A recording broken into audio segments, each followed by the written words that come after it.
আগামী ১৯ই জানুয়ারি শুরু হচ্ছে ১০ম বিপিএল আসর।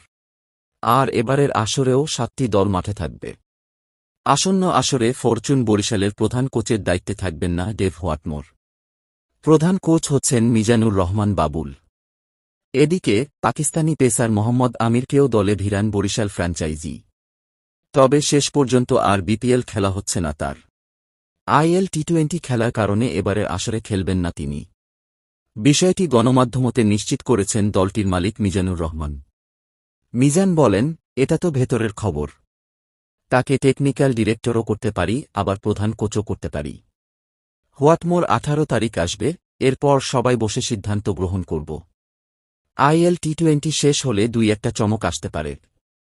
তিনি আরও বলেন, আমরা এবার সিরিয়াস আনলাকি, কারণ একসঙ্গে ৩টা জাতীয় দলের খেলা চলছে, যে কারণে ফখর জামান আব্বাস আফ্রিদি মিস করবেন প্রথম ম্যাচ।